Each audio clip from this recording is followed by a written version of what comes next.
Medine nereye gidiyorsun? Camiye gidiyorum. Sen de gelmek ister misin? Bir cemaat kurarız. Ya sen bunun böyle dediğine bakma. Ben camiye falan gitmem. Allah sana ne ceza vereceğini iyi bilir. Ben bugüne kadar namaz kılmadım. Allah neden bana ceza vermedi? Allah seni secdesinde layık görmüyor. Sana daha ne ceza verecek ki? Ya tıçı pezdevan değil. Tıçı şerefsiz, tıçı alçak değil. Konuşsana baba. Yine kim var diyecektim. Asli Aylin. Aslı kim? Yusuf'un kızı. Nerede dedi biraz da. Sağ ol. Allah razı olsun. Günaydın. Günaydın. Ya bu keşke piça rahat durmuyor ya.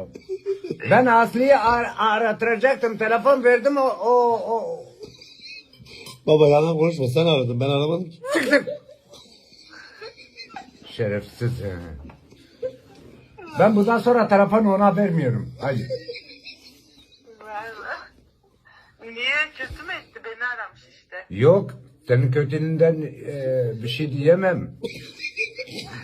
Senin için bir şey diyemem. Bir döverim, bir daha döverim.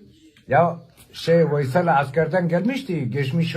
Oğlum bu ne elbisedir giymişsen? Bak bir daha böyle giysen senin o bacaklarını kırarım ha. Sen kimsin? Sen kimsin? Ateş olmasın ki Allah kızar rezil. Hadi şimdi bizi bir yetsin. Rezil. Onu ilk gördüğümde ulan diyorum diye böyle güzel bir kız senin gibi bir adama bakar mı? Sonra bakıyor işte. Yatarken hep onu düşünüyorsun. Aklın almıyor. Eriyorum lan.